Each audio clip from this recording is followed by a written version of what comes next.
welcome, folks. We're live earlier than usual today. Uh, Extremely excited to be chatting with Kana, a fellow Fruity Stream team member. Had the lovely opportunity to meet them in person last year, and it was so lovely meeting them. Today, we're chatting about Ace Pride. This will be the last of the Pride Talks, Sag, but I'm so excited to be chatting with you today, Kana. My name is Tyler, or Taiwai, either works. I'm PhD candidate during the day, a Arrow Ace content creator in the evening, do lots of Arrow Ace advocacy, a little bit of Zelda, a little bit of Pokemon. But at this point, I'd like to turn it over to Kana. Want to introduce yourself? Hi, my name is Kana. I am a JRPG variety streamer here on Twitch. I mainly play games that I didn't really get a chance to play growing up, and now I am getting to kind of experience all of that for the first time. Yeah. So lovely to be chatting with you today. I've been very much looking forward to chatting with you about ASPEC identity, because I know that you had a really good chat about it yourself during the Fruities raid train earlier this month, and it was lovely sitting in on that chat. So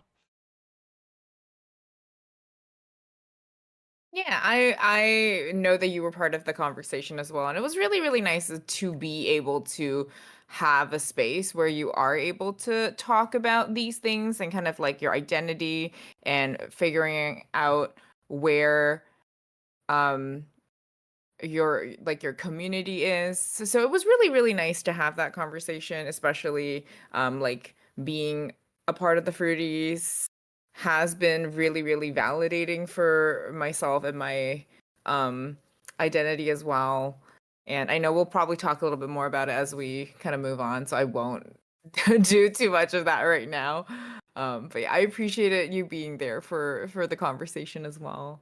absolutely. And I know so many folks in the Fruities are ASPEC themselves. There's so many folks that I've come to meet in the Fruities that are Ace, that are Arrow, that are Arrow Ace, and it's just lovely to have so many other folks with, shared aspects of that lived experience. And it's so lovely Mhm. being in a stream team with everyone like that. So the first thing I often, start with is talking about the fact that ASPEC identity can be really difficult to pinpoint and come to terms with because often, in reality, we use in the ASPEC community, we use the split attraction model, which talks about the fact that we have many, many different types of attraction that we may experience. We've got obviously sexual attraction, but also aesthetic attraction is very common. Queer platonic or tertiary attraction is a big one as well that many people don't, fully understand.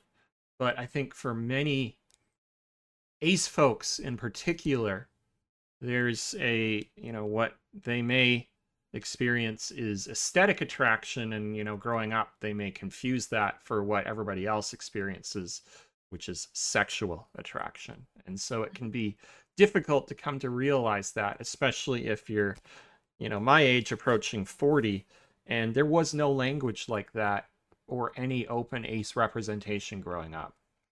Mhm. So how easy was it for you to come to realize your ASPEC identity? So I do have a pretty similar background with you, and I know this was something we bonded over because I also had, well, I did my dues in grad school, and being in academia was one of the things that actually helped me discover this identity. In my undergrad, I majored in sociology and minored in gender studies, and I won't forget like the first time when you're in gender studies 101 and they kind of talk about all these different identities, and it was my first time in that space hearing about identities that aren't just, straight, gay, lesbian. We talked about a lot of other identities, and then we talked about being asexual. And obviously I didn't know the nuance of the term at the time. I just learned the umbrella term, but it was something that I felt like, oh, that feels kind of right. And it was like the first time I felt it was something that I've never considered that seemed to sit right with me. So it was my that was my first encounter with it. I think being in an environment where there were a lot of people who were very open to talking about these things, and having like professors that I really looked up to being willing to have this conversation made that gate a lot easier for me, which I really, really appreciated. So that was kind of how I encountered like the ace identity in an academic space. Absolutely. And we don't talk about it nearly enough in academic spaces. Do want to acknowledge the raid from Lore, who has appeared on this podcast before themselves. Welcome on in, Lore. Really lovely to see you. Thank you so much for the raid. Let me give you a shout out.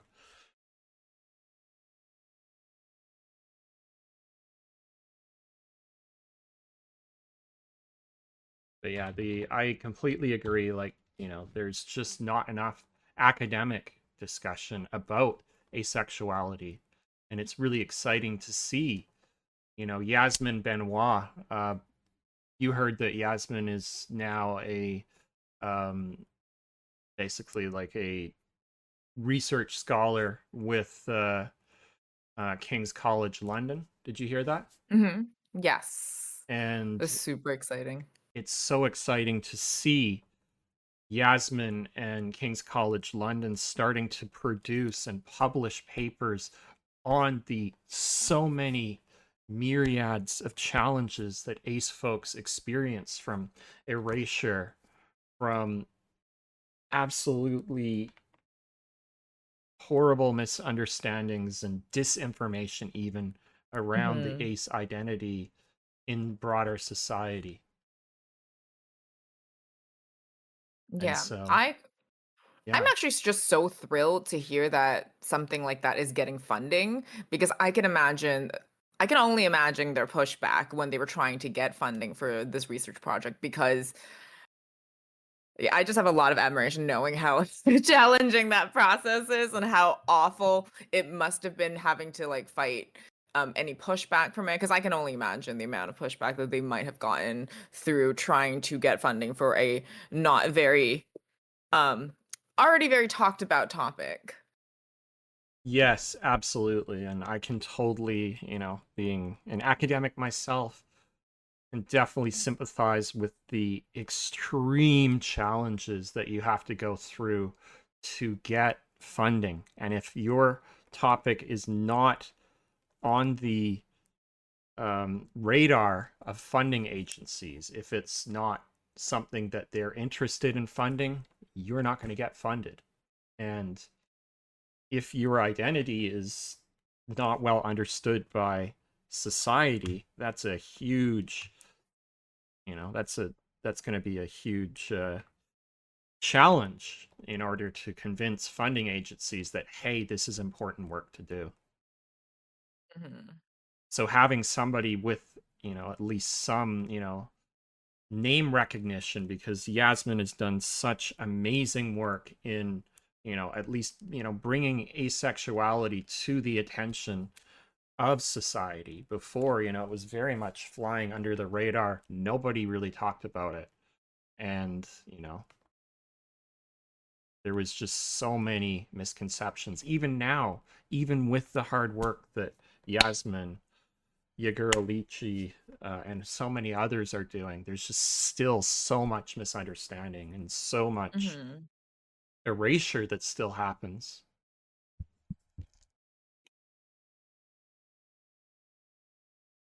So it's good to see reports, like the ACE in the UK report out of London 2023, the recent paper by Yasmin Benoit and King's College London earlier this year. But it's still very Eurocentric, the Mhm. the literature that exists. Yes. There's so many ace and other aspec experiences that just don't get talked about outside of white Western culture, unfortunately.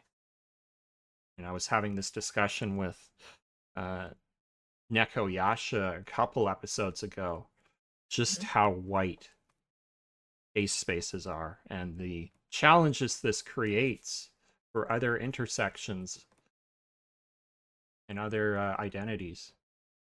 Mhm. I think the main reason for this, and this is something that I will definitely share based on my experience. I am a ethnically Chinese person. Um, so growing up in a space, and this was before I do live in Canada now, but prior to moving to the space, it is very much a space of like compulsory heterosexuality, and people get very creative in terms of hiding who they are so that they can, still live their true selves, but not under the public eye. Because in a lot of these spaces, being generally queer, like you with the umbrella term, is not legal in many ways and also not publicly accepted. And being an ace person, it was a lot easier to just be quiet about it.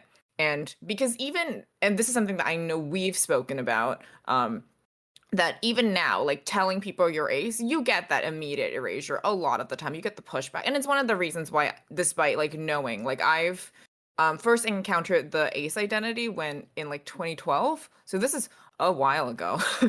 But I also didn't publicly come out and talk about me being ace until the past couple of years because every time I've tried to enter a queer space in the past, I have always just immediately been met with, oh, that's not a real thing. Or like, oh, you just haven't met the right person. So it just felt so difficult. And I know like every ace person has experienced this to a point that you're just like, I'm going to be quiet because it's easier for me to be quiet than to engage in these conversations that won't have any benefit to yourself, because it is very unlikely that someone that says that to you will be open to hearing your point of view. And so I've kind of like just kind of shut it down um, for myself for a long time. And it wasn't until a few years ago where I started feeling like I could talk about it. And um, being on Twitch has been massively helpful in that, because getting to meet people like yourself and other ace creators, and it feels nice. Like, of course,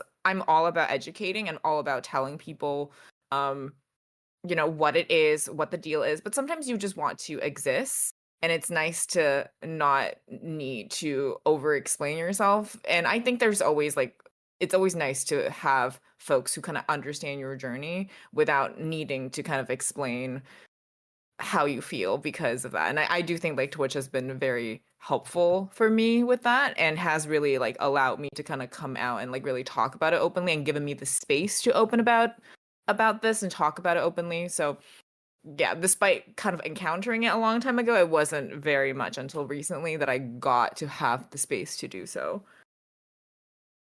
That's so legit. And, I can totally relate to the fact that, it gets really, really frustrating to hear time and time again, oh, you just haven't found the right person yet. Are you sure? How could you absolutely be sure? I even had that at a fucking Pride festival. And I was Oh like, my God. why are we having this discussion right now when, theoretically, we're supposed to all be here fighting for our rights. And here you are trying to erase somebody else's existence because you don't necessarily understand it. That's not right.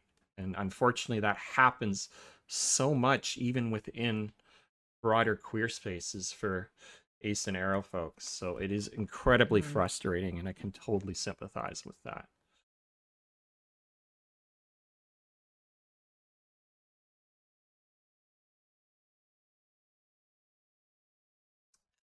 I can definitely say that last year, participating in the Ace and Arrow raid train and Mhm. meeting so many other A-Spec content creators was a huge inspiration for this podcast. And I don't think if it wasn't for that raid train last year, this would have ever gotten started.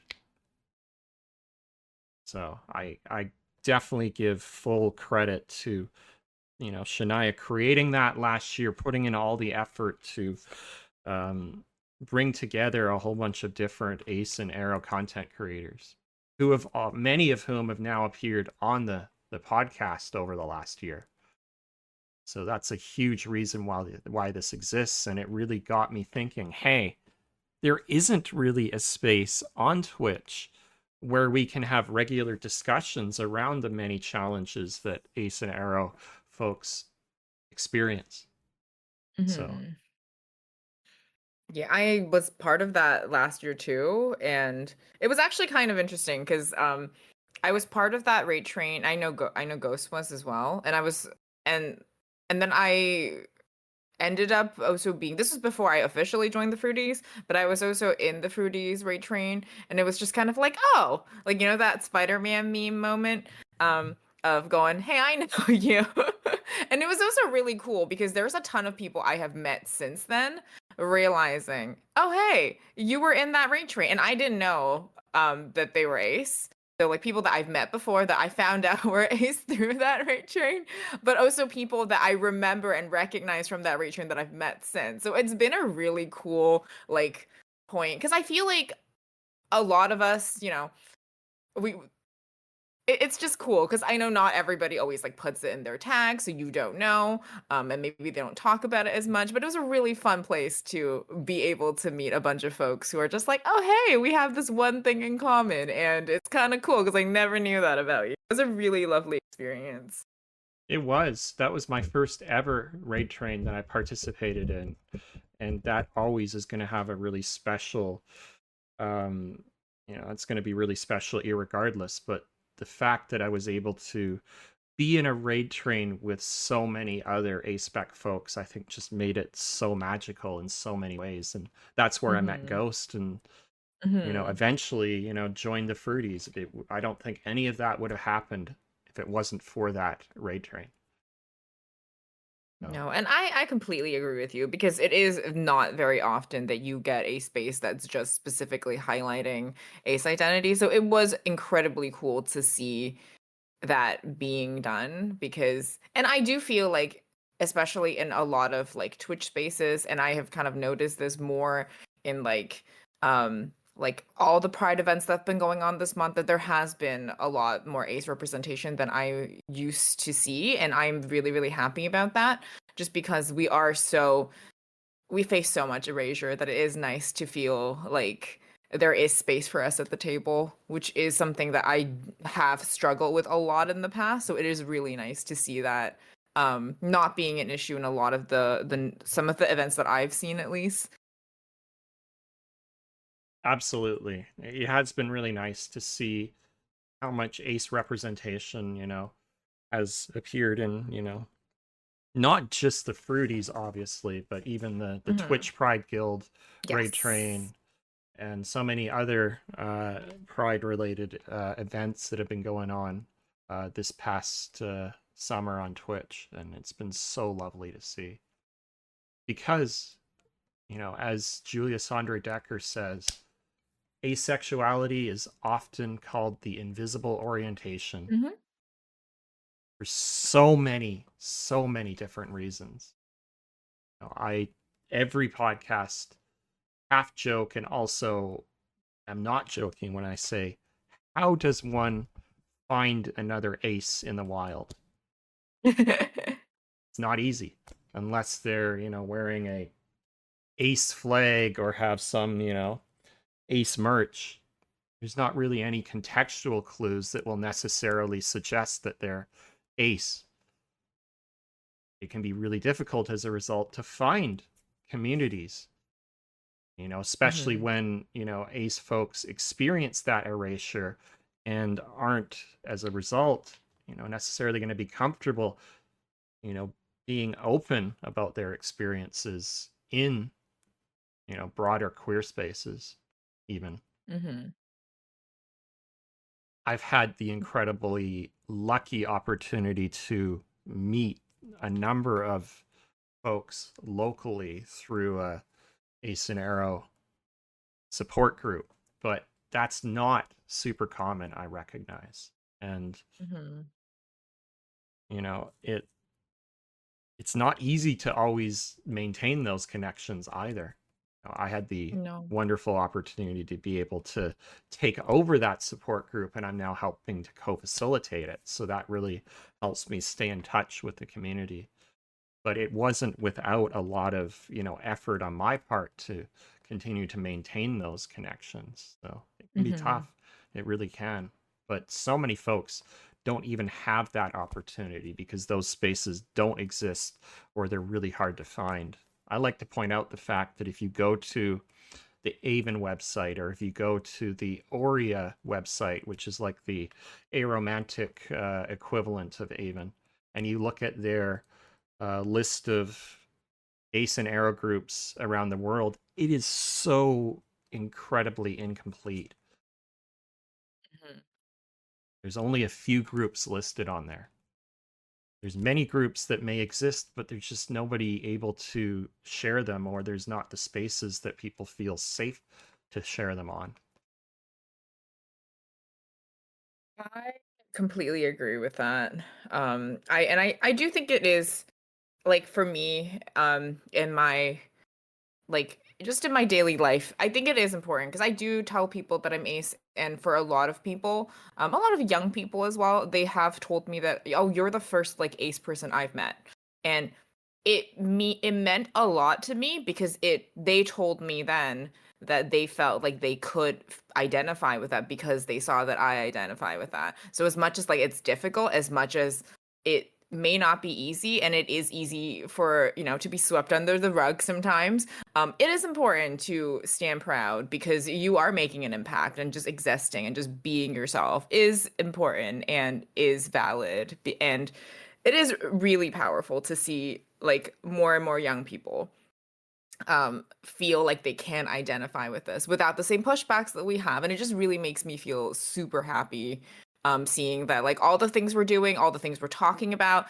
is making an impact because we are seeing more representation, as as tiny as they are. I'll take it, because it means that we're moving in a positive direction. As challenging as unrepresented as we still are, I did want to take like a moment to be like, no, I think it has gotten a lot better. Like even when I first learned about the term like over 10 years ago, like we've made leaps and bounds, and I am very happy about that specific push in the right direction.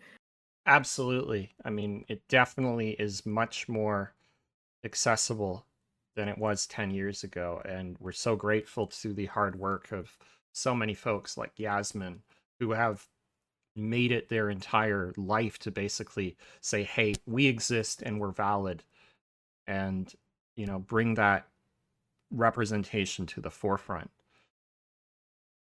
Hmm. But we still have a long way to go as well. And so having representation, a diverse representation, is so important because in media, all we often see is white sex repulsed aces. That's only a very small fraction of the diversity of the ace experience. And so if you don't find, representation that you can relate to, how do you know that you're ace? Hmm.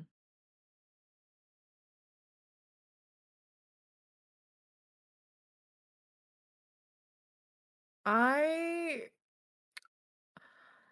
This is something that I definitely have struggled with, like how to kind of figure out that part of your identity. Because when I heard that, I like when I first learned about the term, I felt kind of like, oh, I kind of identify with it. But then also so I specifically identify as like demisexual because I felt like that specifically speaks a little bit more to me. Of course, it is an umbrella term, so sometimes it shifts, but that's something that I generally feel the most comfortable with identifying with. And prior to learning about these more specific terms, it was very much just people going, oh, it just means that you don't feel any of that. Um, and it is incredibly difficult because a lot of the time, and I'm going to talk a little bit about the little media representation we do have for characters that And most of these characters aren't canonically ace, meaning the creators have never gone out and been like, oh, hey, they're ace, because there are very few instances when that has actually happened. But like a lot of like examples immediately, my brain, like Luffy from One Piece, very much like speculated to be an ace character. Jughead from the Archie comic, not generally the kind of ace representation where I personally would ever identify with, but you can see based on their actions and based on their lack of interest in romantic pursuits, you know, they might be ace, but not characters that I identify with, because immediately they're made to seem like a comic relief. As you know, usually the queer folks end up getting the end of the stick. So it feels like a very unserious representation of that. And so I will say that in more recent media that I've consumed, like I believe, and please correct me. I know we had this conversation during the Fruities Pride train about like media identification and like the kind of characters that we can identify. I did actually learn that Lilith Chlorothon from the Owl House is a canon Aro Ace character. And apparently the creator did confirm it. It was never specifically mentioned in the show, but also what I loved about the show was that no sexuality was explicitly defined. People just kind of liked each other because they liked each other, which was really cool. But I love that there is a canon Ace character, and she's a really cool character too. Um, and I do think as much as like the burst of Heartstopper, I don't know if there is a canonically Ace character in that series because I'm kind of not caught up. But I like that the creator is Ace. And I think because of that and her coming out with books about that identity, I feel like a lot more people have been talking about it, especially in like younger groups as well. So I feel like as much as it is like, yes, there's not a lot out there because there really isn't, and we really are kind of like looking through with a fine-tooth comb to kind of find it. I do feel like there are like pockets of conversation sparking from these um pieces of queer media that are coming up, which I'm really happy about. But it is, I know I kind of like took a little bit of a tangent, but I do understand that it is incredibly difficult because how do you identify them? You really can't. You really, really can't.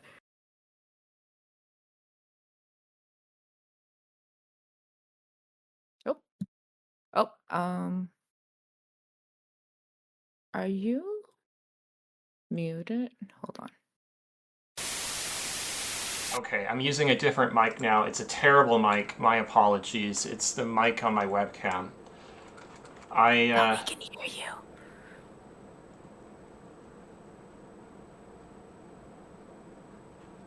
I can hear Ty now. Okay. Yeah, I think it I was just we apologies. had I have to no idea what's sorry. going on with the mic. My apologies, folks. No apologies. Uh, No apologies needed. so it looks like the Yeti's done, or the cable for the Yeti's done. One of the two.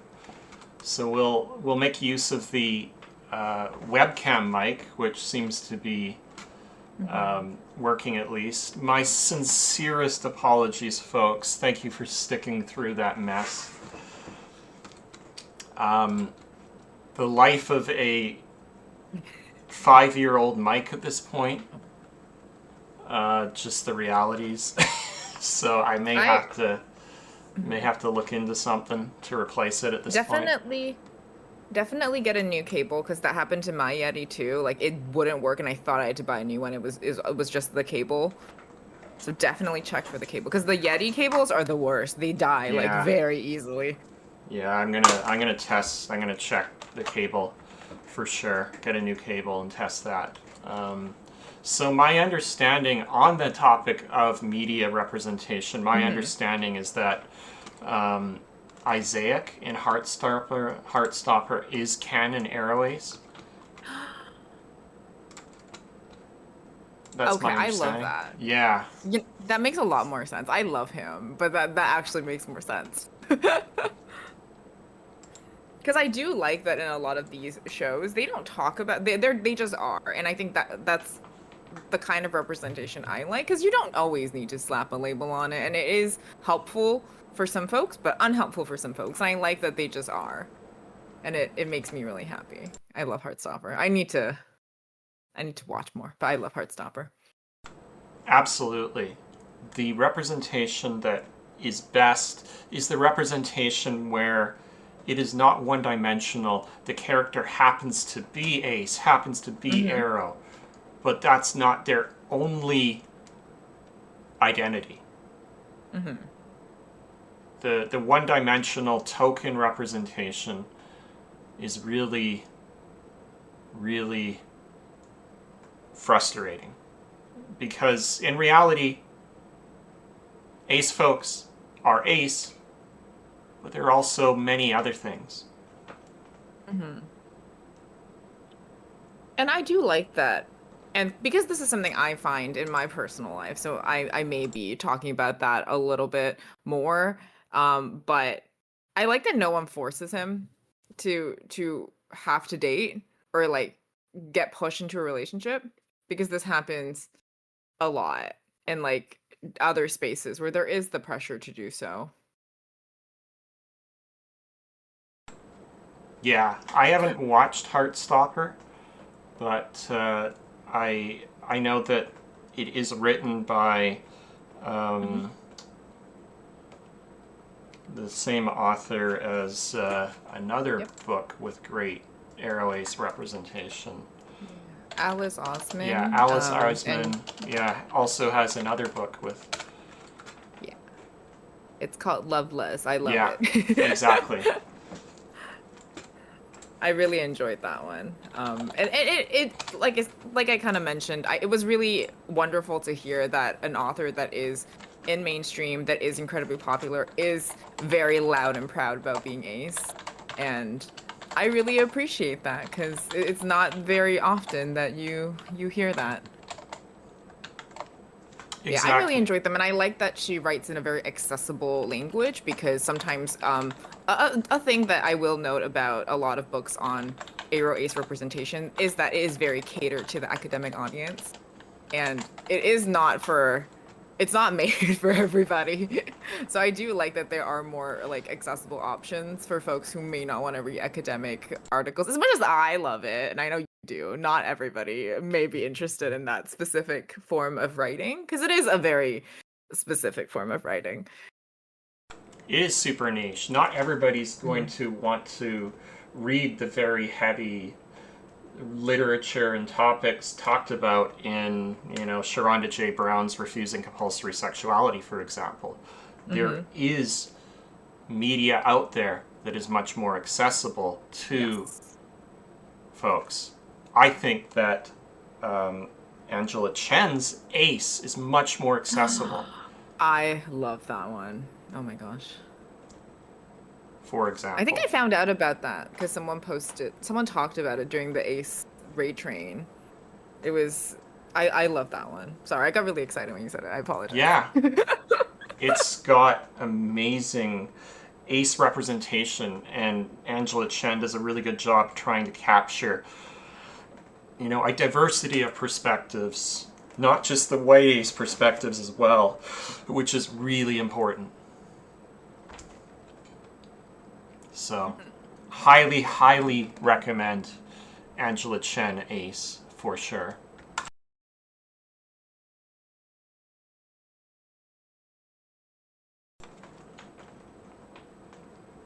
One of the, many challenges that aces in general face, but particularly black, indigenous, and racialized aces, is how compulsory sexuality is used as a tool of oppression to strategically hypersexualize and desexualize, uh, you know, ace bodies to push a narrative. And Mhm. so, if you are being hypersexualized under compulsory sexuality, it's got to be really hard to find ace representation that speaks to you, that feels like it captures your experience. Mhm. And I know that Angela Chen does a great job in talking about compulsory sexuality as, a tool of oppression in a much more, I think, general accessible way than like Sharonda J. Brown does, which is much more of an academic treatise. So if you want to get a Hmm. little bit of that, you know, discussion, Angela Chen's book is great for it. Yeah. I really enjoyed that one. It was really good. I did as well. It's been a while since I've read it, but it does really stick out as one of my top books I've ever read, for sure. Hmm.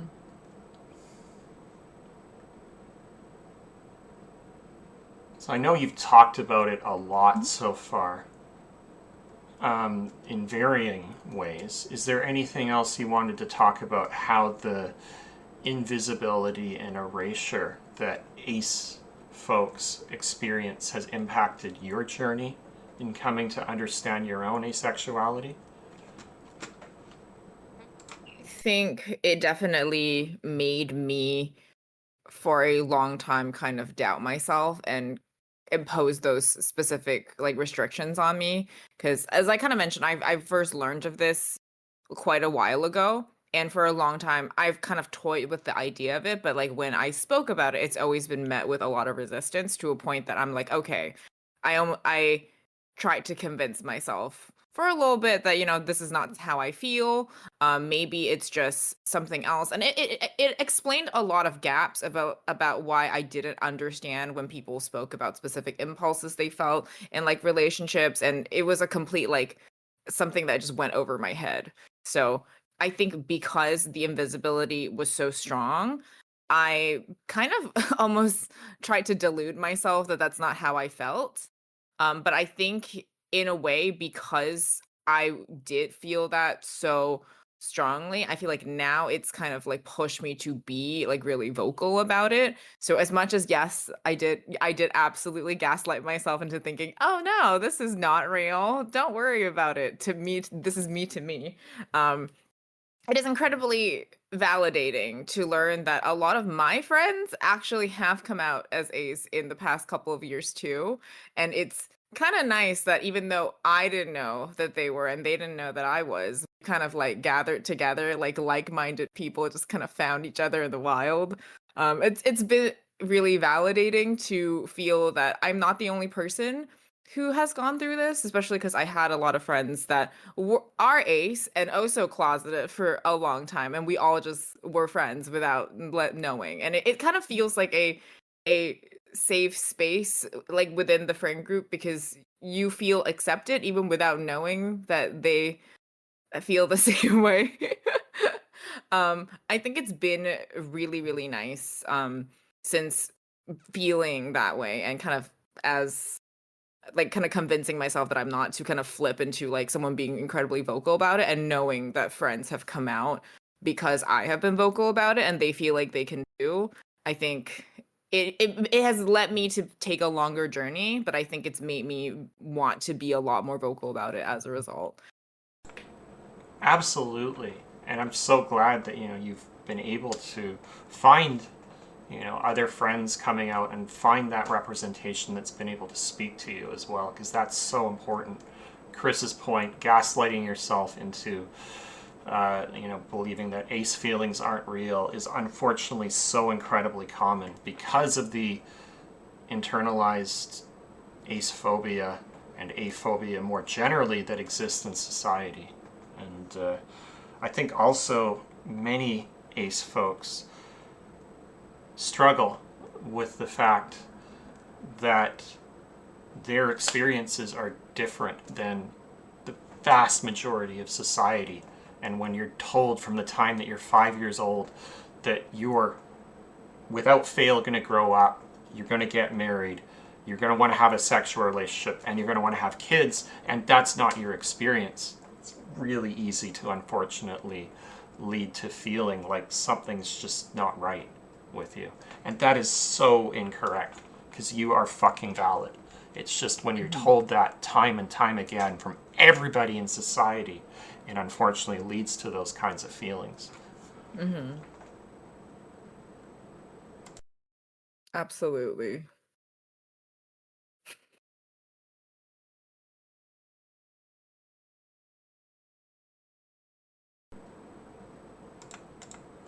So, on the topic of misconceptions around asexuality, which there are many that I rant about on this podcast. What are some of the most frustrating ones that you've... I think one of the ones that I have generally um really struggled with, and this it makes me feel really sad that I thought this way, was that because like I said, I've been through a bit of a journey of gaslighting myself. So I was absolutely someone who struggled with a lot of the things that I was told, but it was that we couldn't be in relationships because, like if you feel a certain way, like it means that you can't be in a relationship, which is absolutely not true. But it was something that I really struggled with. And also being in relationships with people that didn't understand what asexuality was, like made me feel even more inferior because it was ended up being blamed and my sexuality being blamed for why the relationship didn't work out. It was obviously not the reason, but it was the because I guess because I came out to myself and to my partner when I was in a relationship, which obviously is no longer a thing. But they ended up blaming me and how I felt on a lot of like, oh, it's not working out because you're this. And it started making me kind of internalize a lot of like, oh, and this is something that has happened a lot in general where people feel like, oh, if you're ace, you can't be in a relationship, which is not true because ace people can be in a relationship because it is an umbrella term. But I started to kind of convince myself, and this was something that I was being told, and this was something that hit me because especially I think in our world, it is difficult to be a single person just because a lot of the infrastructure is built for couples. So you get a lot of like benefits being in a couple. And I think it is just really challenging sometimes navigating the world as a single. And I'm not talking about like, whether you're in a relationship, just as a single like household. And I think with a lot of this narrative kind of piled on, it definitely like made me struggle with that.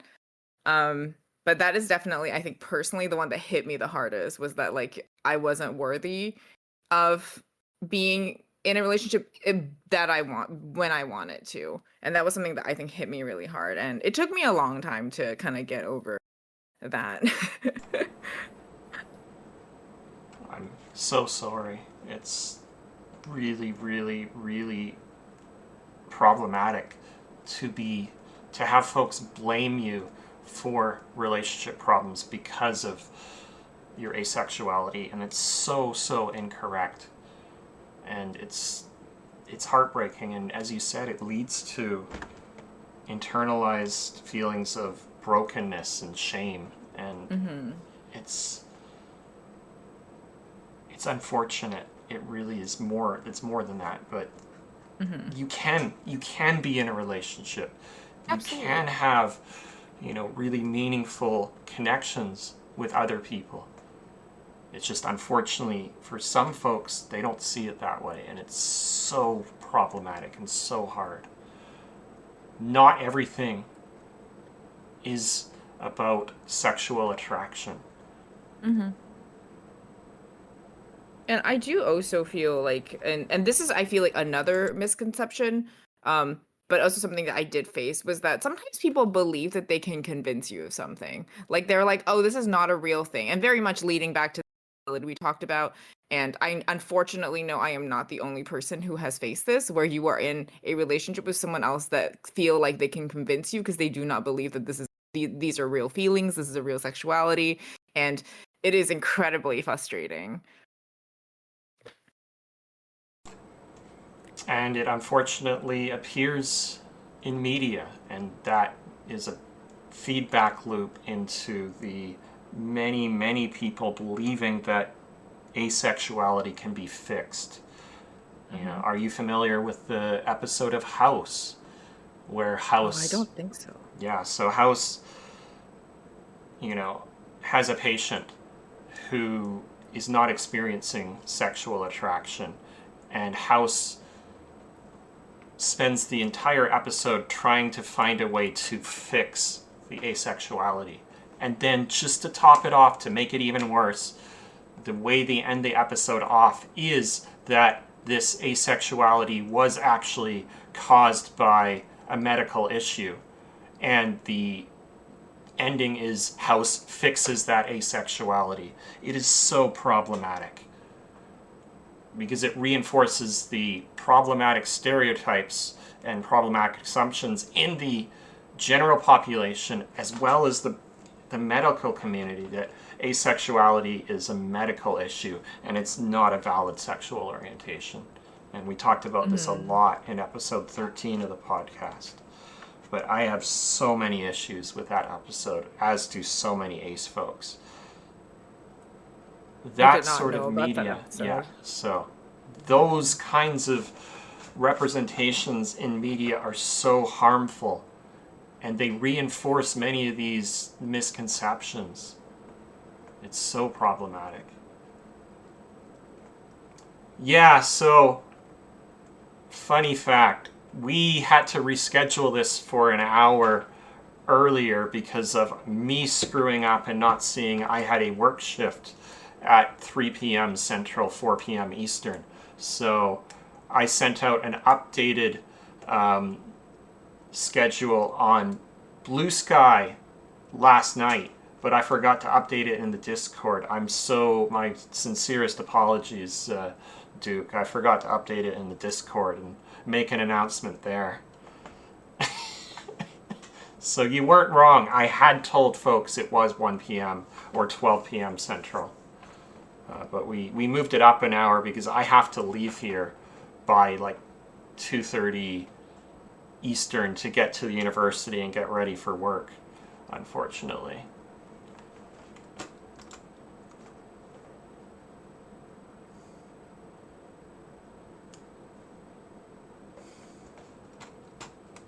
Yeah, and I completely agree with what Chris Hangry mentioned. They mentioned it's definitely hard to navigate the environment of relationships with the constant erasure we face once we decide to enter relationships.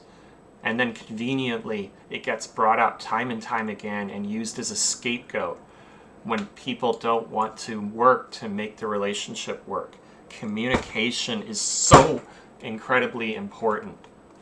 And many times, it's communication or the lack thereof that creates the problems in relationships. Mm-hmm. We do have an ad coming up here in about 2 minutes, so I don't want to delve too much further into the next topic and then have people miss out. But I do want to, mention quickly 2 things. Relationship Anarchy video that Megan Sandor created, which is an absolutely wonderful introduction to the concept of relationship anarchy, which is a non-hierarchical relationship philosophy which really emphasizes communication. I also want to point you to the Relationship Anarchy blog, which you can take a look at in the break if you choose to do so, if I can type it, because apparently we all struggle as Twitch streamers to type. No! So real. No! Why? That's so real. Why? Ugh. At least it creates the entertainment, so highly recommend checking out the blog, and if you choose to do so, that is a fantastic video that breaks down what relationship anarchy is, talks about queer platonic partnerships as well, which we talk about often on the podcast. And yeah, so I do want to take a short break here so that we can avoid the ads. And then why don't we come back and talk about some of your favorite books and other kinds of media. Does that sound good? Yeah, sounds good. All right, so see ya on the other side. We'll be back in about 3 or 4 minutes. And welcome back, folks. Thanks for sticking around through the ad break and for putting up with the unfortunate mic issues I've been dealing with. I'm glad that folks can hear me on this webcam mic, even though it's not the greatest mic I recognize. But I guess it's better than no mic. Hell yeah, definitely love the fellow Asian and Pacific American aces. We'd love to see diverse representation. This podcast always, we always encourage, diverse discussions around ace representation. So hell yeah.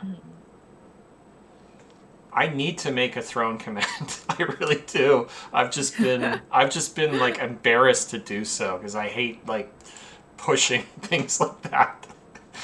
So I don't have one currently, but it's just throne.com/TaiEye.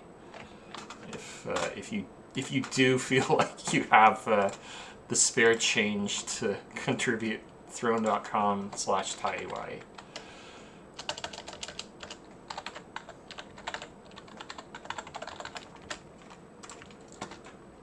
So we were chatting about media representation earlier and how mainstream media is so poor and does such a terrible job at capturing the nuanced experiences of asexuality and really emphasizing that it's an umbrella of experiences and not just one stereotypical experience. Mm-hmm. Some of the best ace representation comes from, not surprisingly, aspec authors and aspec creators themselves. Mm-hmm. Are there any forms of media, whether it's books, whether it's video games, whatever it is that speaks to you that you've been able to connect to? Of course, I know we spoke about a couple of things with like, for example, like Heartstopper a little bit earlier, and I know this is a character that a lot of folks may have identified with, but I really, really enjoyed like the Todd in BoJack Horseman. I know I spoke about this in the Fruities Rate Train too, because I remember I like it sounds really like almost silly how much it moved me.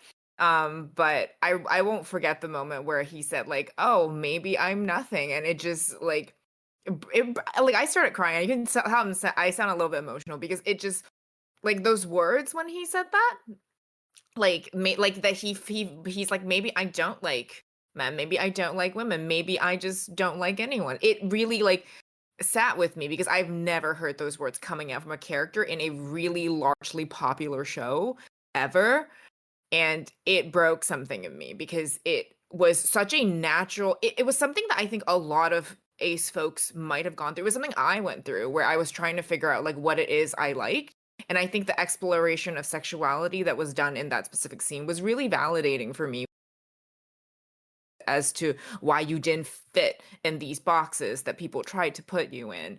And seeing his acceptance of himself being like, oh, I guess it's okay that I'm not those things, and it felt incredibly validating watching his journey as he struggled through that. You could tell that he felt incredibly uncomfortable in a lot of some of his other relationships, and it I think is something that a lot of people, when you're deluding yourself that you're something you're not, you can kind of feel those same feelings, and I thought that was such an incredibly validating moment for me. So I really, really appreciate that coming out moment for him. Because I think for many people, including myself, it was incredibly special seeing his journey. And I want to say that that was my only time ever seeing like an ace character like truly try to explore their identity. Because sometimes people just come out as they are or they don't acknowledge it. But it was really, really important to get to see that because I really resonated with his journey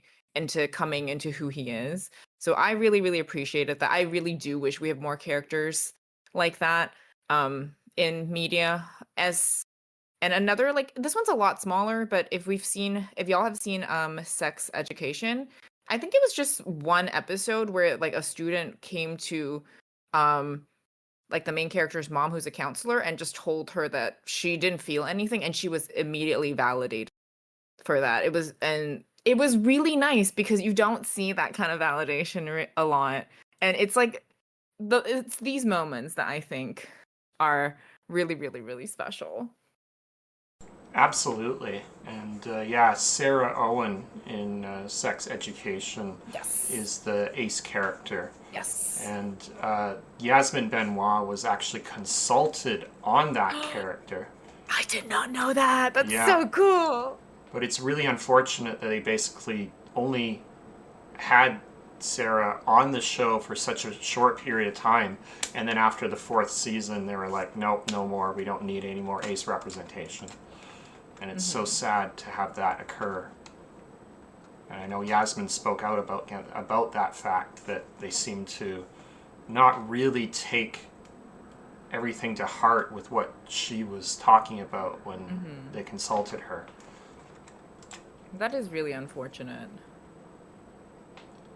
And I know like one of the points that we talked about is why is Ace media, like why is representation for Ace spec identity so poor? I think it's very much highlighted in that conversation that you've just mentioned, because it is hard to highlight it in a way that I think they can easily interpret it into a bigger plot, because you can't really like you can't really do that. It not really you can't, but I feel like it hasn't really been done in a way where it is acceptable, because a lot of times we like queer folks in general end up being the butt of the joke, and I feel like if they do, it is I fear I fear it's gonna be done in a terribly comical way, as we've kind of spoken about a little bit earlier.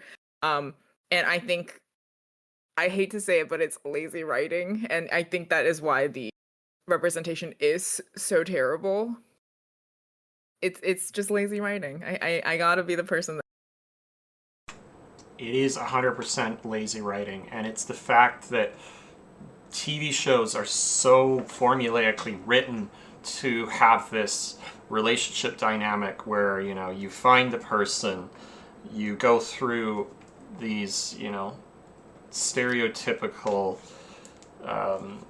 dramas related to relationship dynamics, and at the end you get together and everybody's happy. And if you're A-spec, that breaks the formula somehow. So I think a lot of shows have trouble trying to incorporate the unique aspects of A-spec identities when they don't fit the mold that people typically are expecting to see in dramas, for example. I completely agree with that. You're so correct that most plot points are literally push and pull between like a toxic relationship, which generally centers around like a lot of heterosexuality, which makes it not understandable, makes it like obvious to us why we don't get representation, or when we do, it is so lackluster. But I do like Chris's point.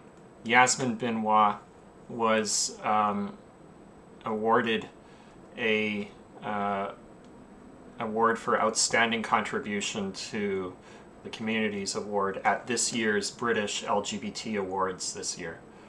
And it was so fantastic to see all the hard work that Yasmin's been doing be honored by, you know, some aspects of British society, particularly at a time when the 2S LGBTQIA plus community is so very much under attack in Britain.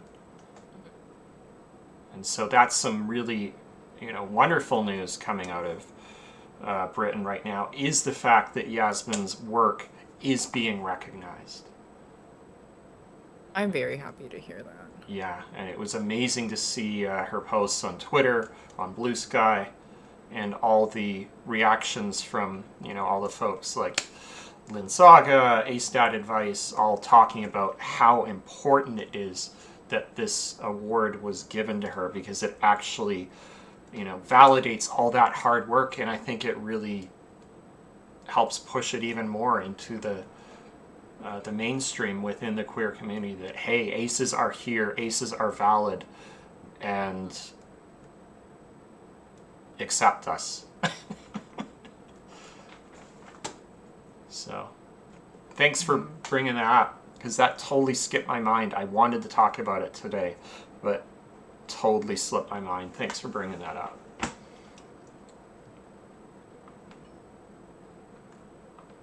So there's two terms. There's ace spec, which means that you're on that you fall under the ace spectrum. There's also a spec, which is a more broad term to encompass both the ace and arrow spectrums. I have Oh auto my gosh. mod on extra high right now because of the fact that I'm part of the Twitch Pride shelf. And so one of the requirements is to have my auto mod on a higher than normal setting. So it Yeah. seems to catch a lot of words and reject them. It was really funny because I'm on that shelf with you. It's been so nice to see so many like fruities on Yeah, the shelf. But it's been really funny the things they catch are like that is a thing.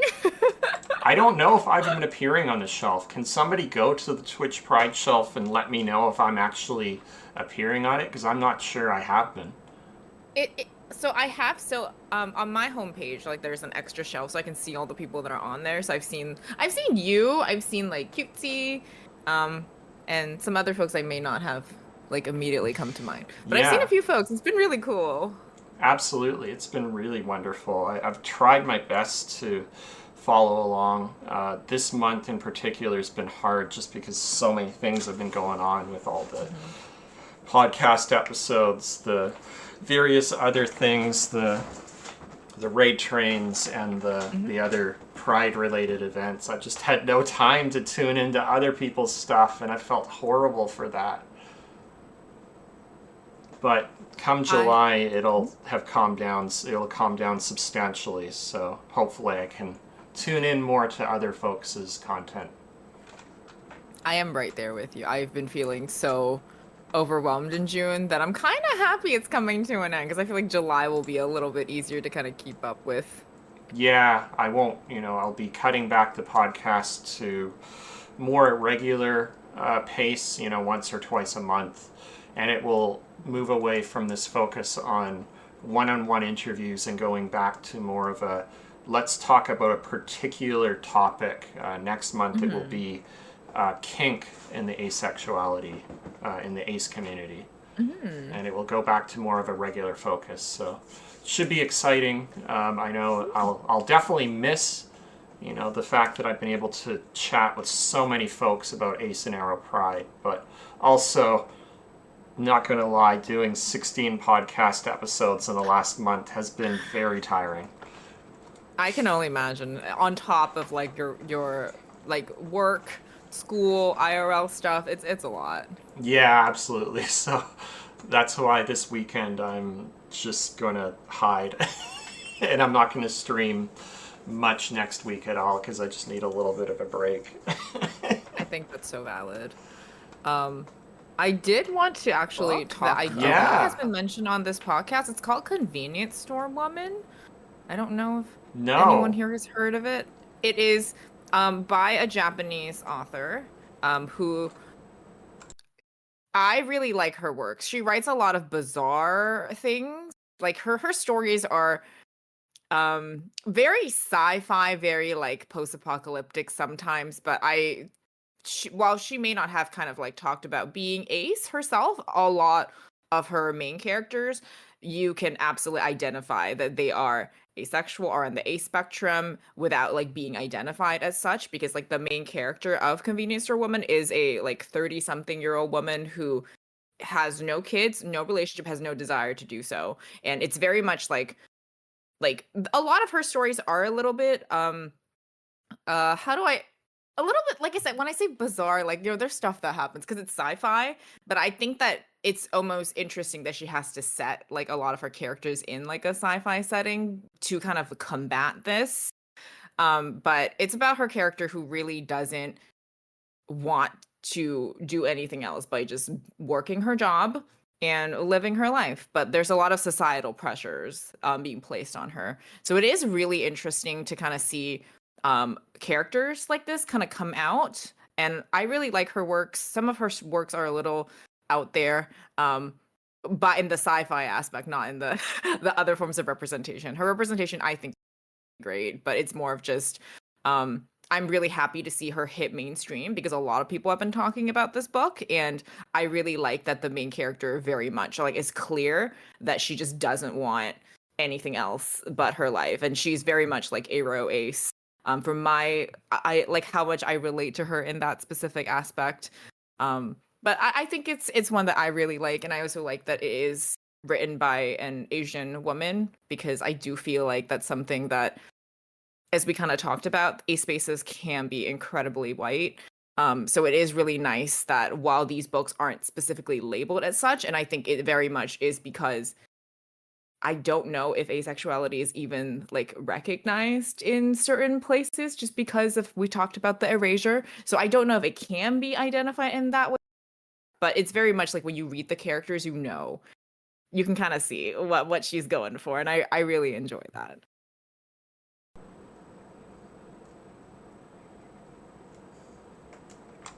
Absolutely. I am definitely going to have to check that out because I have been looking for more, ace representation, especially given that most of the books that I recommend happen to be nonfiction because that's what I typically read myself. So always love hearing fiction-based books that also incorporate aspects of ace representation. And on that note of, asexuality not being recognized, Yep. that is so common across the board. Yasmin has talked about the fact that asexuality is not legally recognized as a sexual orientation in Britain, and as a result, people can be aphobic. They can say horrible things to you about your asexuality, and there's no legal recourse against it because it's not recognized. It's not. And here in Canada, I don't think it is either. It is very telling. It is very telling when the official government acronym for the community is 2SLGBTI+, Did they drop the A? Because I know the A was and on they there for a drop little off bit. the Oh A man. altogether. Yep. So no, it's 2SLGBTI+, That's is the actually official government that is acronym very here in frustrating Canada. because I know the A was on. That is very telling. Oh.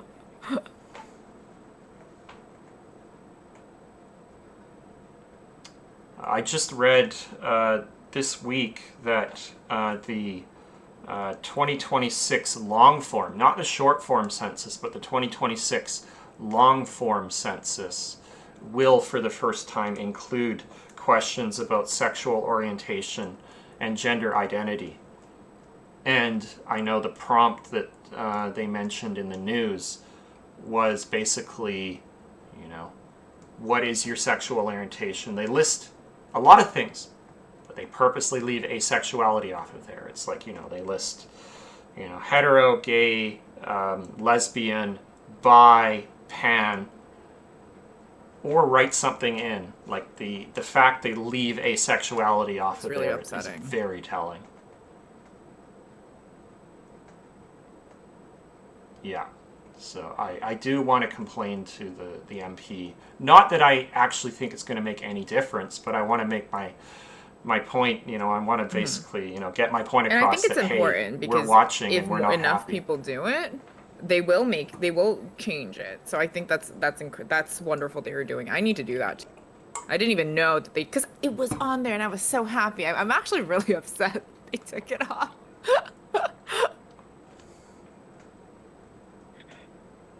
Mm-hmm. Mm-hmm.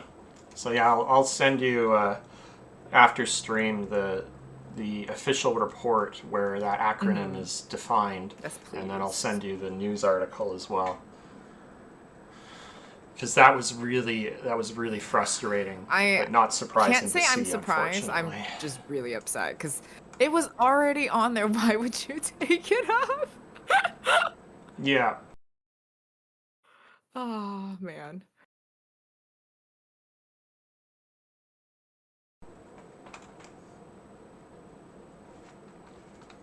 Mhm. We talked a lot about media representation. And, we talked about mainstream media. We've talked a little bit about books as well. And thank you so much for recommending Convenience Store Woman. I definitely want to check that out. Another thing I'd like to talk about is, and we've talked about it, though we haven't explicitly used those terms, is compulsory sexuality, which I briefly mentioned, amatonormativity, and allonormativity. So just to remind folks, amatonormativity is the assumption that everybody desires to be in a coupled, romantic, and monogamous relationship. It's the whole you're going to grow up, you're going to get married, and you're going to have kids kind of fantasy world. And allonormativity is the assumption that everybody's allosexual, and therefore a related assumption is that they experience sexual attraction and desire to be in a sexual relationship. And that very much is a big part of compulsory sexuality, which basically is the fact that you basically are inundated with sex everywhere, all around you, 24/7, in the media, in ads, and you're told that if you're not looking for sex, you don't desire sex, then what's wrong with you? That's compulsory sexuality. And all of this has incredibly problematic implications for the ASPEC communities.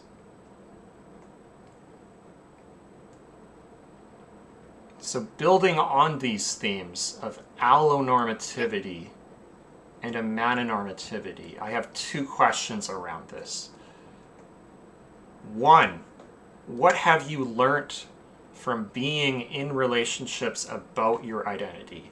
And then I'll flip it around and I'll say, how does your lived experience as an ace individual influence? So I really like this question because, and also I really like that you kind of brought that up because it infuriates me to no end. Like I'm actually new to this term, amatonormativity. I was not familiar with this term, and now that I know it, I'm like, it makes sense because it infuriates me. And I kind of spoke about it a bit earlier, but I really, really get super angry that our entire society is built for a single couple, really like a single couple pretty much, like just two people that are married and everything is kind of built to benefit them. And it's really unfortunate because then what about the people that don't fit in that? So I'm happy to know that there is a term, and it does actually, it's something that I get quite angry about just because people that don't fit in that and they don't get the advantages that they need. But so I've only been in one relationship since like coming out and being like really out and proud about being ace.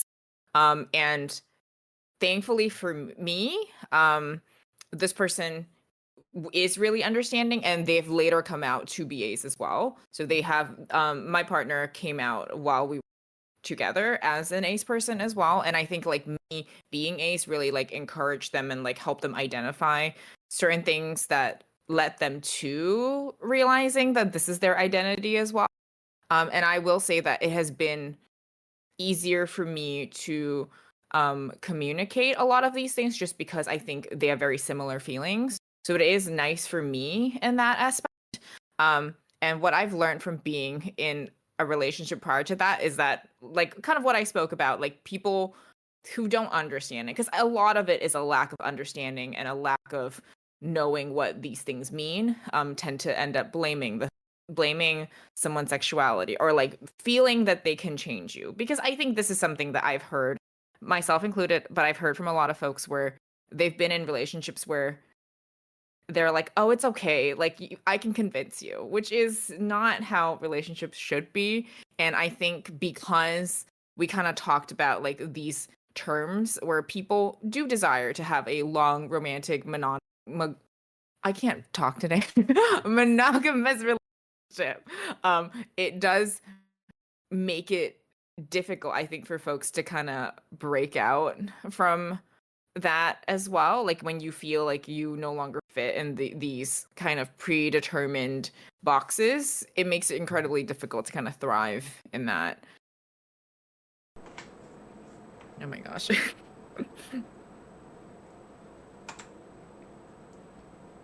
Absolutely. So incredibly true. Love Duke's Yes. comment. Yes.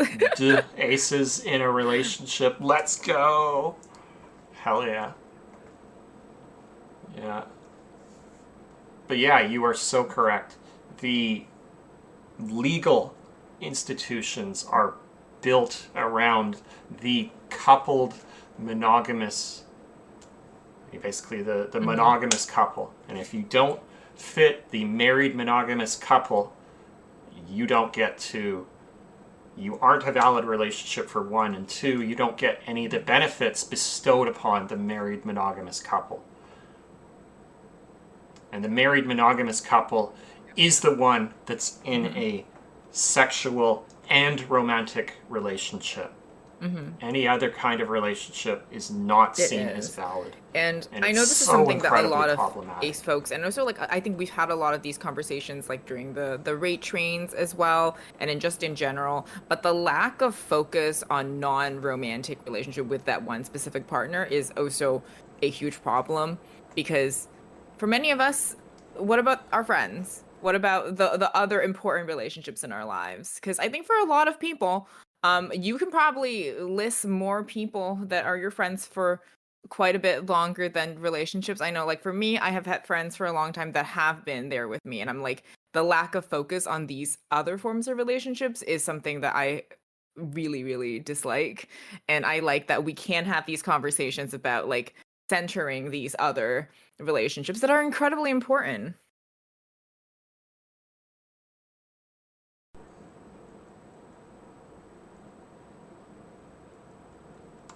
Absolutely.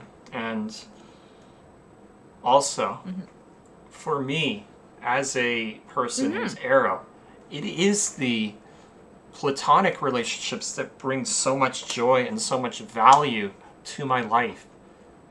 It's the communities that I've come to be a part of in, locally, in Toronto, back home, in Vancouver and elsewhere, that have brought me Hmm. so much joy of late.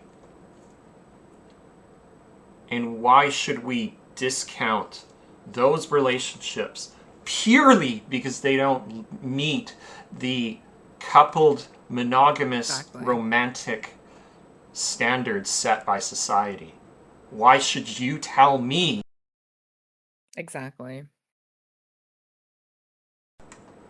And I really appreciate like these conversations, um, Had centering to go. around like friendships and platonic relationships because I think they are so incredibly important. And um, it is just something like this is something that actually like I kind of talked about like it makes that's the main focus and it genuinely like makes me super happy hearing folks like yourself really like highlight the importance of platonic relationships because it is very validating for me and also just I think it's just so important and I know I talk a lot about media but I love media analysis is a bit of a problem when you watch movies with me but also every fucking movie every sorry I'm not supposed to cuss every movie um okay cool we can cuss I wasn't sure. I didn't ask beforehand, and I was like, "Oh, it slipped out." But every movie, everything always centers around a couple and their relationship of some sort, and it just is so difficult, like to really center a relationship around friendship. And they do exist, but it is challenging to find. And I think this very much is media as a reflection of our society, and I think it just is challenging.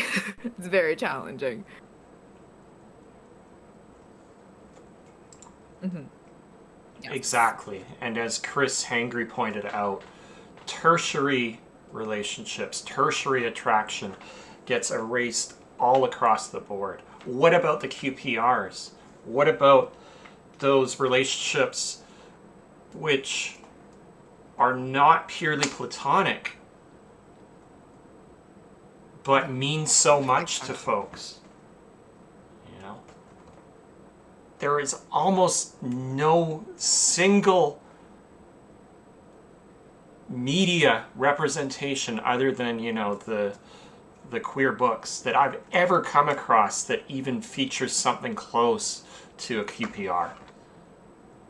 Somebody mentioned one the other day. I can't remember what show it was or what movie it was, but they said that they think there was one movie they watched that had something like a QPR. And I do get it. It's difficult because there is no one way to have a queer platonic Mm-hmm. partnership. That is one of the defining features, is you define what it looks like. But the key is that it's not romantic in nature. It's not purely platonic either. Mm-hmm. It's something you define. It's this nebulous gray area. But those relationships can be so important to so many folks in the ASPEC community, and they're just basically Mm-hmm. tossed aside and told they're not valid by most of society. And yeah, the fact that I've experienced this from so many folks I know, as they've found, relationships themselves, they Mm-hmm. basically toss aside the platonic friendships they've had, and you never see them anymore. And it's erasing and so invalidating to I see that am happen. a huge fan of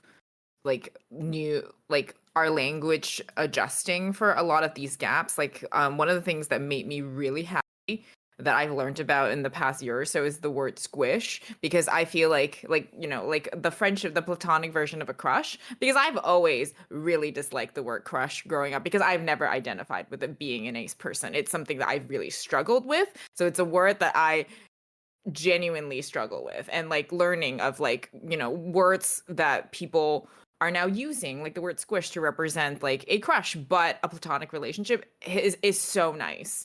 And I'm hoping that we move towards that direction in terms of having more ways to express ourselves with platonic relationships, because that is a word that I would have used to death growing up. As opposed to crush. So like stuff like that, I think, is something that I would like to that I'm very happy about, and I'm happy that we are moving towards a direction. As tiny as it is, I am glad that opening up, opening up for that. I know, I love the word squish. Like, oh my gosh, because people are so cool, and I just want to be their friend.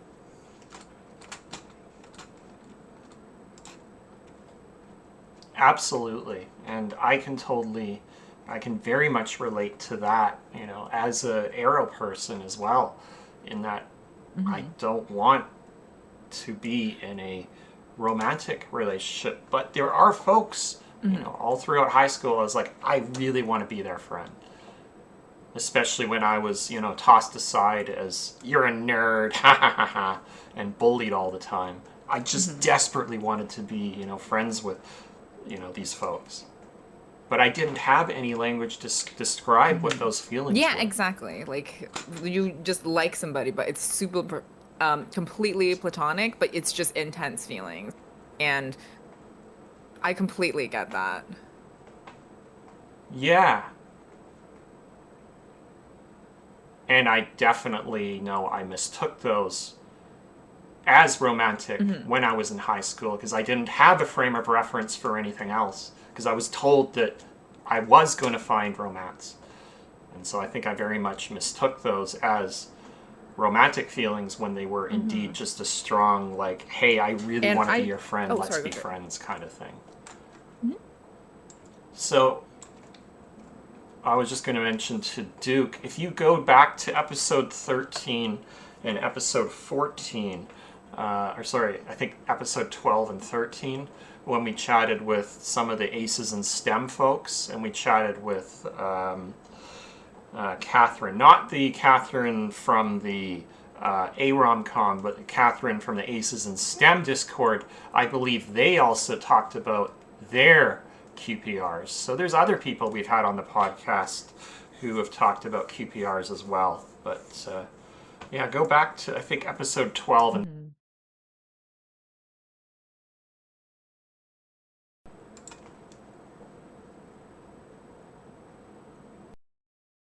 Oh no, I don't remember. It's escaped me. see I'll I come cut back. you off. What were you going to say?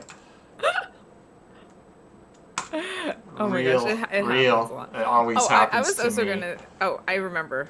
It was piggybacking off what you said on like trying to figure out your feelings between like platonic and romantic, especially being placed in an environment growing up. Um, is I think it's also difficult because there's a lot of like for me anyway, I'm going to speak for myself. I had a lot of like peer pressure of like, oh, who do you like? And you had to, and if you didn't, it was weird. And so like in the pressures of fitting in and trying to seem, like everybody else at the time, like you end up trying to convince yourself certain things. So there's like we go back. I've been through a gaslighting of um, but it is a lot of trying to convince yourself because when everyone asks you these questions, you don't feel like what you feel is okay. That's kind of how I was. I felt like out of place a lot growing up, and it's like conversations like this through my peers have made me have kind of like amplified. And so when you mentioned that earlier, I'm like, yeah, I've had illusion because that's just it. Like it doesn't exist to a lot of people, and to this day, it still doesn't exist to a lot of people.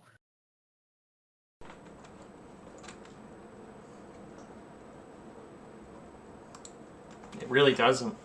The fact that the fact that you don't experience these kinds of attraction to most folks is baffling.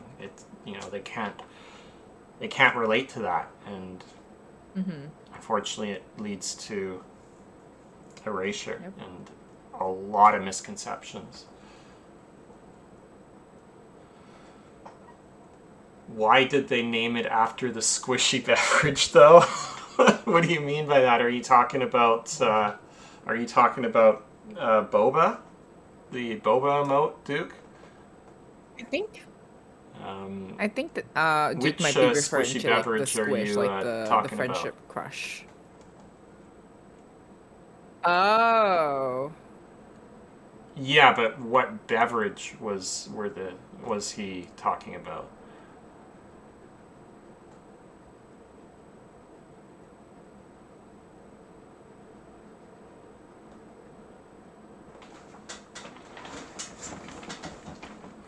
Boba's great though, and Quartzy's got an amazing boba emote, which is free to anyone that would like to use it.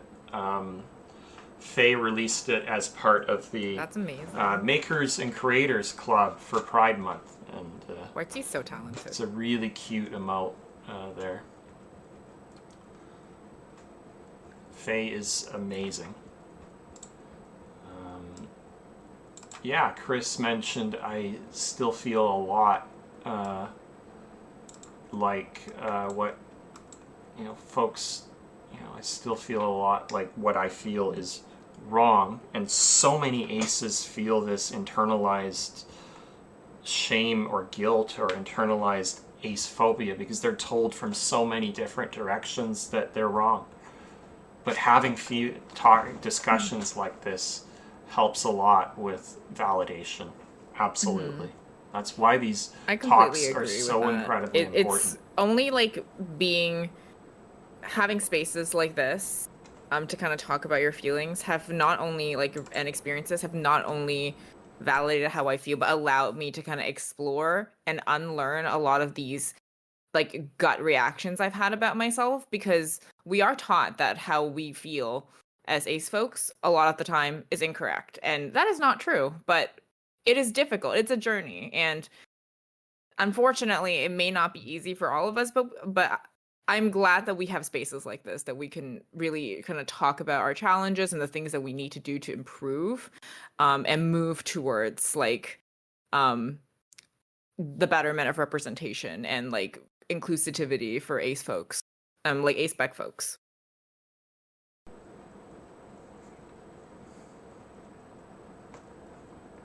Absolutely. The joining the Ace and Arrow discords, joining the Aces in STEM, and then joining the support group, which I've now taken over to be a co-facilitator of, has been so incredibly validating and really helped me with my own journey.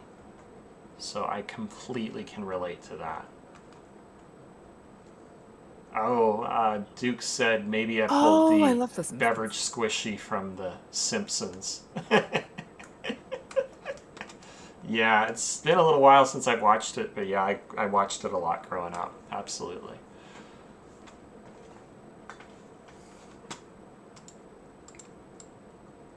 Is there anything else you wanted to add around allonormativity and I don't think amatonormativity? so, not at this moment.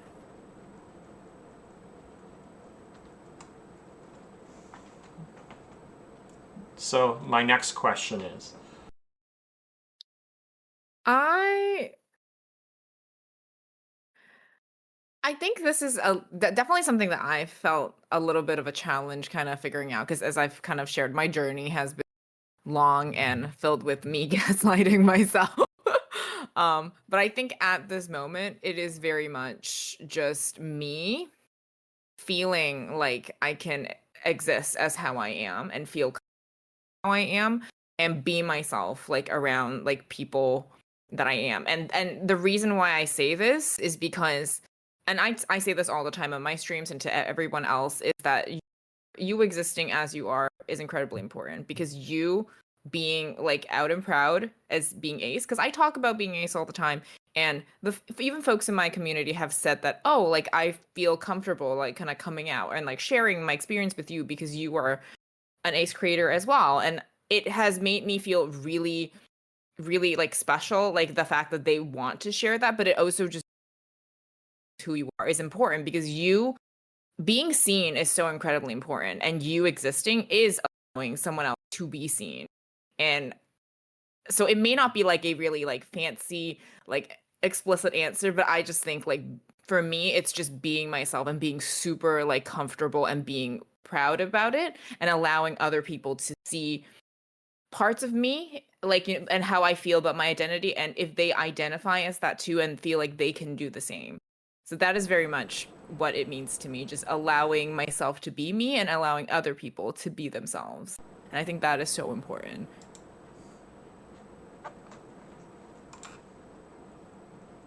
it 100% is, and so many people have said something along the same lines. Mhm. Pride to me is, I'm paraphrasing them. They said pride to me is being comfortable with my Mhm. identity and realizing that, hey, I'm valid, and that's perfectly enough.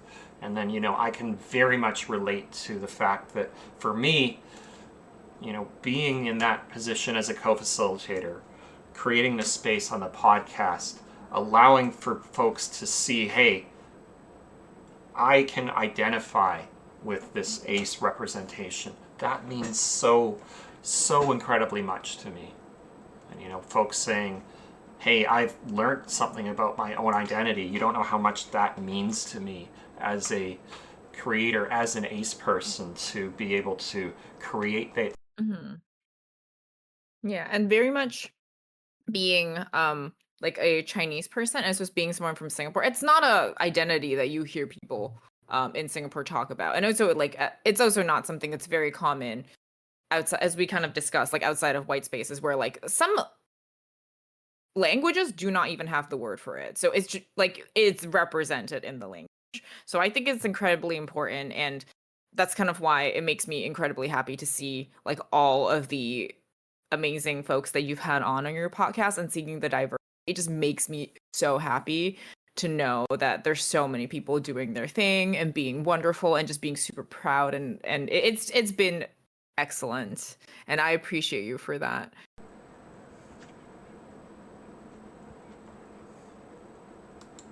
Aw, thank you so much. And we cannot have discussions about asexuality, about ace identity, without accounting for Mhm.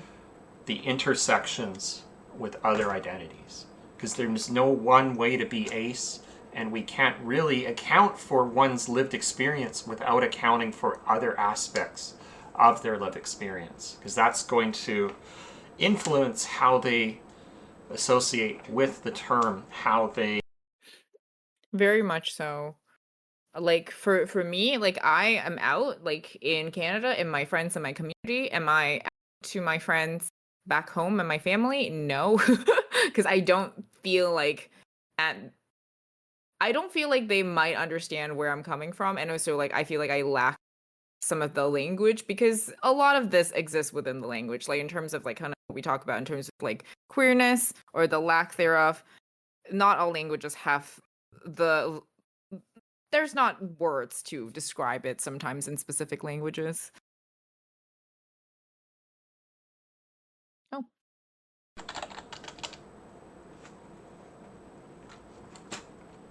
Yeah, exactly. There's, I think I only know of the term, asexuality as a sexual orientation.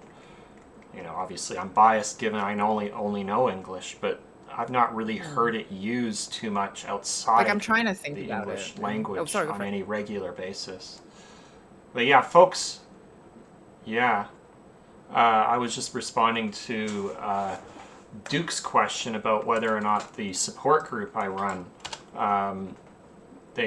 we talk about these issues, and actually the terms relationship anarchy, metanormativity, and a lot of these terms I actually learned when I first joined the support group before it joined on with the organization where we now run that group. So the group has evolved more from a social and discussion group to a little bit more towards a support group. So I would say earlier on with many of the members, we talked about these things very much in a similar format, in a discussion type group, using these terms and terminologies. Lately, the support group has shifted a little bit more towards, a support group, and as a result, it's more open for folks to talk about whatever they feel is comfortable and is most important to talk about. But yeah, we have, that's a lot of these terms, a lot of these things I came to learn from the group that I'm now running. And a lot of the knowledge I've built was thanks to that group. So, as I've said many times, there's kind of two key tipping points or reasons why this podcast evolved. Number one is the many, many discussions I've had with folks over the past few years in the support group, and two was the finding this connection of Ace and Arrow content creators who are comfortable appearing live on Twitch. Those were kind of the two tipping points.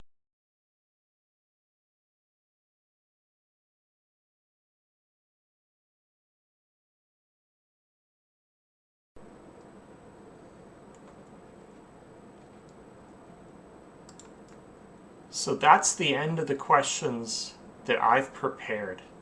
Is there anything else that we missed that you'd like to mention? I don't think so. I think we covered like a lot of what Did I I would lose you? like Oh, to there. what I wanted to talk about. Yeah.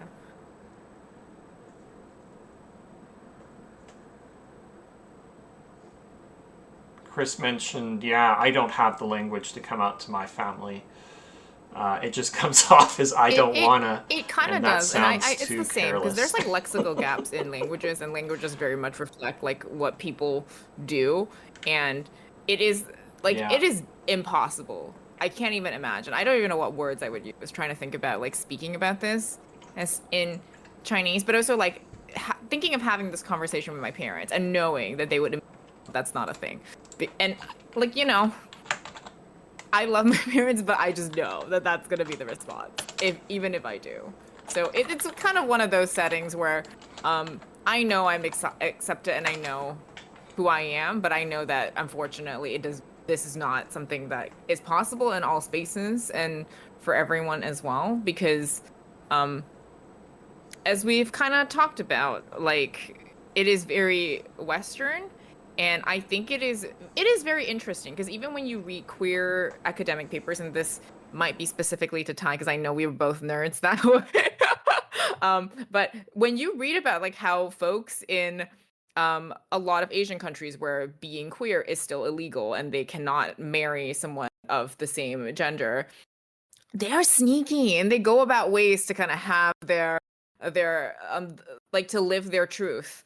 And it's really fascinating. And the unfortunate thing is that I don't think there is any um academic papers written on ace identities in these spaces, and that's something I personally would really like. And I know because there is funding for ace research is incredible, because that's something that I'm actually so delighted to hear, because I know that those folks fought to get it. But that's something I would personally really like to see more in terms of academia, is also push towards like research in of ace identities in other spaces as well. Although I do understand that really, really challenging to get.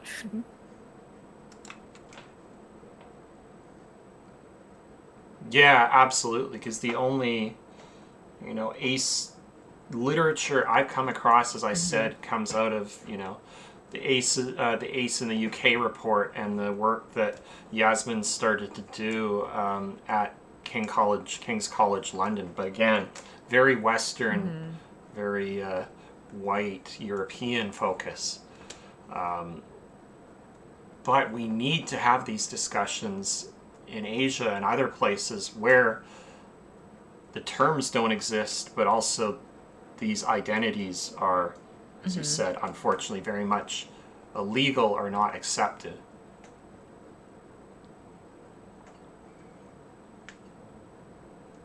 Chris mentioned I don't want to come across as careless because it's such a big part of my identity, and I care about a lot about valuing my Mhm. platonic relationships over romance and sex.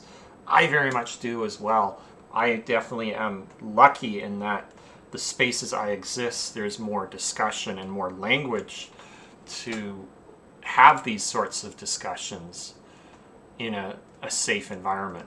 Obviously, I have many places where I don't feel comfortable coming out. Like, I'm not out to a large part of my extended family because I don't think they'd ever understand my identity or how Mhm. what my relationship to sex and romance is. So I can Mhm. totally relate to the fact not feeling safe to come out because I'm not out to a Mhm. large part of my extended family for unfortunately similar reasons.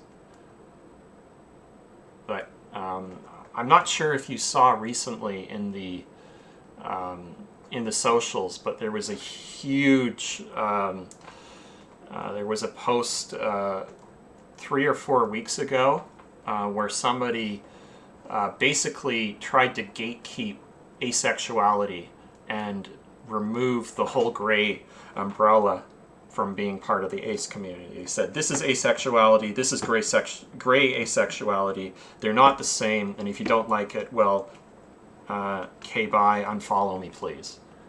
And everybody that I know of, all the big ace advocates were like, what in the absolute fuck are you trying to do when the entire world is trying to erase our identity? Why would you go and erase the experiences of a huge part of the ace community?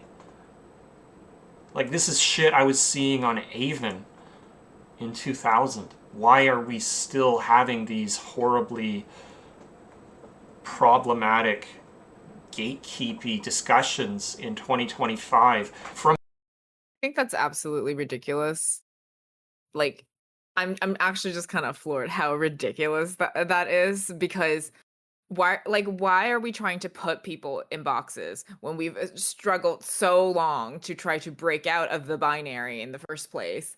And I just cannot phantom and or understand what that would do to serve anybody.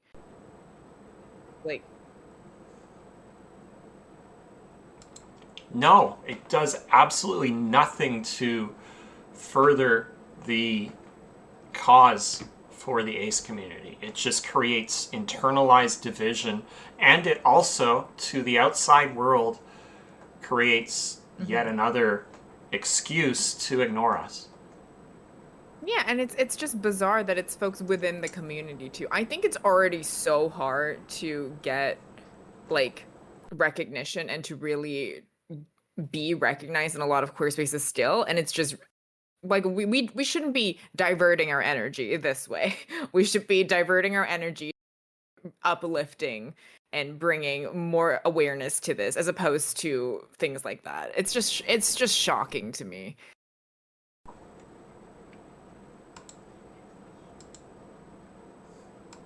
Exactly. We already have enough hate. We already have enough erasure from outside the community. Why should we be bringing it back into our own community and erase the identities of a Mm-hmm. huge part of the ASPEC community?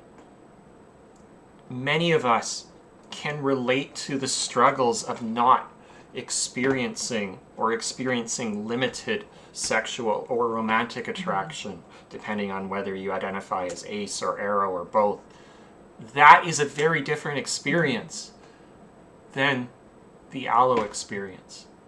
Why erase that from the community? Why gatekeep and say you're only valid if you experience absolutely zero? Exactly. That doesn't help anyone.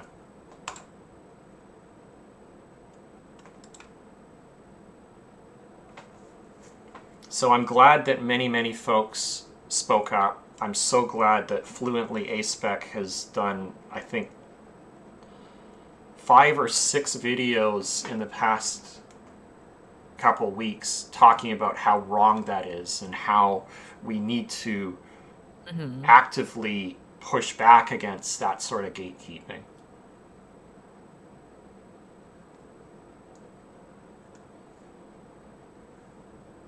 Yeah, we have to actively push to rehabilitate the queer community. And unfortunately, I understand there's a lot of internalized trauma, there's a lot of internalized phobia that we're dealing with as a community. So the way to deal with that is to uplift Yep, others. exactly.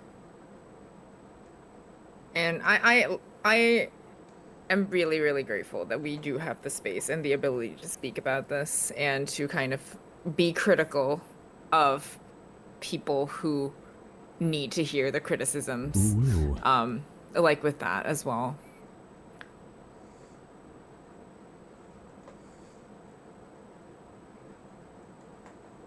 Absolutely. And I want to thank you so much for joining us today and being so flexible to allow for me to get to work because I That is totally okay. I'm forgot glad about that we my were still able shift to do this. I until know like June has been a yesterday. wild month for both of us, and it's been a little bit of a challenge. So I'm really Yeah, grateful it's that been we're so still able wild. to organize and still get the chance to have this chat as well.